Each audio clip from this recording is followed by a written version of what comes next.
Assalamualaikum warahmatullahi wabarakatuh. Waalaikumsalam warahmatullahi wabarakatuh. Alhamdulillah, alhamdulillah wassalatu wassalamu ala rasulillah wa ala alihi. Allahumma salli wa sallim wa barik ala sayyidina wa habibina wa syafi'ina wa qurrati a'yunina wa maulana Muhammadin wa ala alihi wa sahbihi wa man tabi'ahum bi ihsan ila yaumiddin. Hadirin yang dirahmati Allah.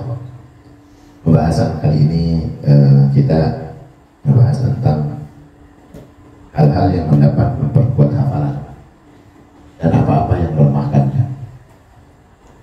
Wa aqwa asbabul hifz al-jidd wal muwadhabah wa taqlilul ghidab wa salatul lail wa qiraatul Qur'an min asbabil hifz. Hal-hal yang dapat menguatkan hafalan ialah tekun dan rajin pulang, rajin belajar. Ya kalau ada yang kita habis rekam, kita dengerin lagi. Kalau dengerinnya mungkin agak sibuk dengan kerjaan, bisa sampai santai. Ini salah satu dengan kegiatan-kegiatan kita mengulang akan menambah hafalan dan keseriusan ilmu yang kita pernah dapat. Dan juga dianjurkan untuk nggak banyak makan, jangan kebangetan kenyang. Ini salah satu untuk nguatin hafalan. Jangan mentang-mentang karena pengen udah lapar, kenyangin banget. Keseringan ya, itu akan membekukan otak kita ya, daya tangkap. Wassalatul lail wa qiraatul Qur'an min asbabil hifz. Nah, kita disuruh juga salat malam. Salat malam baca Quran. Ini ada mukjizat yang kalau kita baca Quran, hafalan kita jadi gampang nyatetnya. Karena dari huruf-hurufnya itu mengandung satu unsur kekuatan spiritual sendiri. Apalagi memang wahyunya Allah, firman-Nya Allah. Nah, kita kalau lagi sering-sering baca tuh mulai itu banyak tingkatan. Qila laisa syai'un azyadu lil hifz min qira'atil Qur'ani nadhran wa qira'atul Qur'ani nadhran afdalu li qawlihi alaihi salatu wassalam afdalu a'mali ummati qira'atin nadhran. Jadi dikatakan tidak ada yang lebih menambahkan kuatnya hafalan melebihi daripada membaca Al-Quran dan melihat pada mushaf. Dilihat nih, bukan cuma dihafal, ngelihat. Kita kalau lagi hafal, misalnya udah hafal Yasin atau hafal Fatihah lah, apa bacanya nih dia. Nah itu ada kelebihan sendiri. Di samping dari pahala bacaannya, dia juga melatih kita punya motorik otak kita dengan mata ini, sensornya itu terus bergerak itu untuk menguatkan hafalan kita. Jadi mata kita ini ada unsur sensor yang terhubung langsung ke otak kita antara pandangan, apalagi yang dibaca adalah wahyu dari dan firman dari Allah Subhanahu wa taala. Ya memang ada mukjizat. Waja'alna minal ayati shifaa. Ya Allah memang jadikan ayat-ayat itu sebagai penyembuh. Ya orang kalau pengen nyari obat susah, bacanya Quran dulu.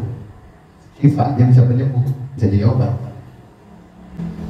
Afdalu amali ummati qiraatul Quran. Karena Rasulullah SAW mengatakan amalan umatku itu adalah membaca Al-Quran nadhran, dengan lihat. Jadi bukan cuma ngapal, udah hafal masih melihat. Ya, ini salah satu yang Rasul katakan afdal, utama. Rasulullah bin Hakim ba'da ikhwanihi ba'da wafatihi min manam. Faqala li akhihi ayyu syai'in wajadtahu anfa? Qala qira'atul Qur'ani nadharan. Jadi dikatakan Sadat bin Hakim pernah bermimpi bertemu kawannya ketika kawan ini udah meninggal. Mimpi dia ceritanya, dikasih mimpi ya. Mimpinya orang soleh ini salah satu alamat kebaikan, ilham dari Allah Ta'ala. Jadi kalau orang soleh mimpinya beneran, maksudnya mimpi ada isyarat-isyarat baik. Karena tidurnya aja pakai wudhu, sholat malamnya nggak ditinggal. Orang soleh beda sama orang-orang yang sering lalai. Kalau ngimpi banyak ngayalnya kan beda kelasnya. Gue ngimpi habis ketemu kiai ini, sholat malam kagak, ya kan? Tahajud gak pernah kenal, sholat juga masih ajang-ajangan. Ingatnya puasa juga Senin Kamis lagi Ramadan kagak full, ya begitu mau ngimpinya romannya kayak bener banget gitu. Ini nggak bisa dipercaya. Kita ngelihat bobot bebeknya, gimana kalau orang bermimpi itu bisa dipegang jadikan panduan tuntunan hidup. Jadi lihat dulu kalau yang mimpi teman kita doyan apa taruhan gitu, jangan dengerin. Lagi pakai ada alamat besok nomor menang gitu. Begitu besoknya Ustadz mau mimpi ketemu Ustadz, dia katanya taruhan ini nomor ini bener nih bakal keluar. Jadi jangan kita pakai yang gitu. Kalaupun dia nyata, setan bantuin. Wah tapi manjur, setan nggak bisa manjurin. Oh mimpi ketemu nih ada batu begini, narik dari sana dari sini, batu ditarik. Iya. Akhirnya mempertaruhkan akidahnya, manjur. Nah kalau bilang manjur ini nggak bohong. Ya manjur, orang iblisnya ada di situ, setan ada di situ. Sedemikian rupa setan iblis laknatullah itu ingin menjerbakkan atau menjebak umat Rasul itu untuk alpa atau hilang dari akidahnya. Sedemikian rupa dibantu. Apalagi yang ngomong tokoh, apalagi yang ngomong udah dianggap ada istilahnya, ada posisi lah, didengerin. Itu boleh naik katanya, bisa ngobat, dicelupin begini, aduh. Kemarin tuh si Leo sembuh tuh bisa nengok, misalnya gitu kan. Lalu sakit perut dikasih ini, kalau tidur 3 hari kuat. Ketika kita ditanyakan dengan kenyataan itu, kadang-kadang menggoyahkan iman kita kan. Jangan-jangan benar nih, saking rame-ramenya akhirnya percaya. Hati-hati. Iblis laknatullah itu dapat bekerja sama dengan para pasukannya untuk menjebak umat muslimin, membatalkan akidah. Akhirnya jadi apa? Musyrik. Ya kan? Makanya kita di setiap saat disuruh syahadat, ya. Kalau lagi dengar azan, baca ulang-ulang. Kita nggak tahu ada syirik-syirik kecil yang udah pernah menghingga, atau bahkan kita mengaminkan cerita dari kawan kita. Oh iya, bisa jadi benar. Ngaminin aja bahaya. Percaya deh. Kayaknya sih. Karena habis orang banyak bilang maju sih. Karena setengah yakin jadinya. Nah ini bahaya ini. Waktu ada teman kita cerita yang kagak-kagak udah jadi taruhan akidah. Maka disuruh kita untuk mengulang bacaan azan. Salah satu yang ada di situ adalah syahadat. Lagi sholat aja kita disuruh syahadat lagi. Besok kita bakal bersyukur kepada Allah ketika kita memiliki satu dosa yang besar lalu dihapus dengan sholat kita. Ini kenikmatan yang kalau kita ketahui luar biasa. Karena ada dalam hadis sekolah Rasulullah SAW, kata Rasulullah, sabda Rasulullah, inna salawatil khamsi yudhibna bidzunubi kama yudhibnul ma' ad-dar. Jadi sesungguhnya antara sholat yang kita lakukan 5 waktu itu menghapus dosa kita, mencuci dosa dari apa?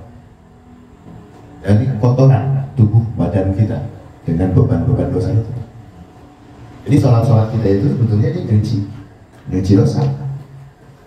Ini kita nggak tahu bergaulnya kawan-kawan kita di mana, ya kan? Yang kadang udah ngejauhin gak enak, cerita minta ditanggupin, kita ke bawah. Kita disuruh akhirnya benar-benar sholat itu kita kembali. Tapi gimana kalau hari ini kita nggak ketemu sama temen yang begitu? Nah, menaikin derajatnya itu. Satu hari ini berfungsi dengan baik dan normal. Maka kita bersyukur akhirnya, ya Allah, alhamdulillah waktu kita tidur hari ini gak ada yang ganggu sama teman-teman yang model-model, sama suasana hati, gitu. Alhamdulillah hari ini kita mendapatkan tausiah baik, mendengarkan hadis, ayat. Nah itu kita bersyukur waktu mau tidur. Ada jaminan yang dibangun besok? Enggak jaminan. Ya, tahu-tahu besok yang bangunin mungkin malaikat. Ya, bukan karena kita, ini udah di malaikat aja nih. Kita nggak tahu, ada jaminan. Makanya waktu lagi kita mau tidur kita berdoa, ya kan? Bangun tidur kita bertahmid, alhamdulillah ya Allah, kau masih hidupin aku. Jadi ngerasa terus hidup itu kayaknya berkualitas loh kita. Itu coba mulai membuka Quran. Ya. Kalau aja nggak mau baca, buka dulu dah. Ya apalagi pengen baca, ya baca lah. Coba pengen ngamalin nih. Pandangan kita, sensor mata kita kira-kira berfungsi nggak sama ingatan kita nih, apa di majelis. Baru tadi ngebahas tentang kuatnya hafalan, buka. buka HP juga udah bisa melihat ayat-ayat Allah. Buka baca, yang kita hafal apa? Fatihah misalnya. Yang kita baca apa? Surat-surat pendek. Baca apa yang kita hafal. Gitu. Fungsikan mata kita, besok akan diminta pertanggungjawab oleh Allah. Koneksi antara pandangan dan sensor motorik otak kita itu bisa nyambung, aktifin, setrum yang aktif. Yang selama ini kalau dipikirin cuma mikirin perut doang, mikirin kerjaan doang, kali-kali gitu mikirin mukjizatnya Allah dengan ayat-ayat sucinya, kita bisa memasuki. Dengan apa? Dengan ilmu. Kan kita baru belajar nih sekarang. Kan baru belajar. Ya kita dalemin lagi Allah. Nikmat rasanya beda sama kemarin-kemarin. Gitu. Setiap hurufnya mengandung kebaikan. Setiap hurufnya mengandung cahaya yang menjadikan setrum sensor itu membuat kita sehat secara akal. Terus baca Quran gimana? Beda. Ini Quran bukan Quran. Kalau Quran beda. Quran kan bacaan Latin. Quran itu mengandung mukjizat. Jadi di sini kan ya, kalau kita ingin menguatkan hafalan, disuruh kita sering-sering membuka Al-Quran, membacanya, walaupun kita sudah dalam keadaan hafal.